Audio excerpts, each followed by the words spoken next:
PM Modi के तीसरे कार्यकाल का पहला बजट पेश कर दिया गया है। वित्त मंत्री निर्मला सीतारमण का वित्त मंत्री के रूप में ये लगातार 7वां बजट है। बजट में अलग अलग सेक्टरों के लिए कई घोषणाएं की गई हैं। आइए आपको बताते हैं कि बजट के लिए किस सेक्टर के लिए क्या प्रावधान है, बजट में आम आदमी की जेब पर किस चीज का बोझ बढ़ा है और किस ऐलान ने उन्हें राहत दी है। तो बताते हैं आपको। सरकार ने कई चीजों पर कस्टम ड्यूटी घटाई है।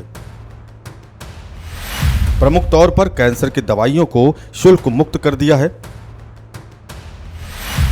वित्त मंत्री ने कहा, देश की जनता ने सरकार पर भरोसा दिखाया है। हमारा कृषि क्षेत्र में उत्पादन बढ़ाने पर जोर है। विकसित भारत के लिए यह पहली प्राथमिकता है।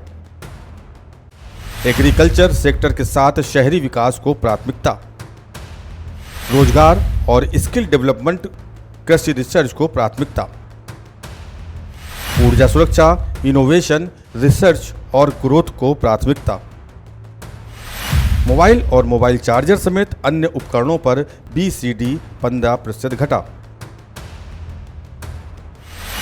सोना चांदी पर कस्टम ड्यूटी कम करके 6% कर दिया गया। इसके बाद सोना चांदी की कीमतें कम हो जाएंगी। इसके अलावा लेदर और फुटवियर पर कस्टम ड्यूटी घटाई गई। वहीं दूसरी ओर टेलीकॉम उपकरण महंगे हो गए हैं। इन पर लगने वाली कस्टम ड्यूटी को 15% कर दिया गया है। पीएम गरीब कल्याण योजना को 5 साल के लिए बढ़ाया।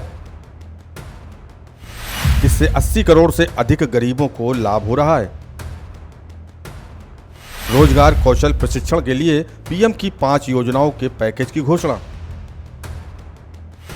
0 से 3 लाख के लिए नई कर व्यवस्था में संशोधित टैक्स संरचना 0। 3 से 7 लाख के लिए नई कर व्यवस्था में संशोधित टैक्स संरचना 5%। 7 से 10 लाख नई कर व्यवस्था में संशोधित टैक्स संरचना 10%। 10 से 12 लाख नई कर व्यवस्था में संशोधित टैक्स संरचना 15%। 12 से 15 लाख रुपए नई कर व्यवस्था में संशोधित टैक्स संरचना 20%। 15 लाख रुपए से अधिक के लिए नई कर व्यवस्था में संशोधित टैक्स संरचना 30%। नई कर व्यवस्था में वेतनभोगी कर्मचारी को आयकर में 17,500 रुपए तक का कर लाभ।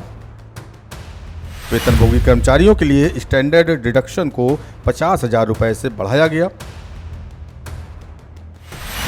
50,000 से बढ़ाकर 75,000 रुपए करने का प्रस्ताव दिया गया।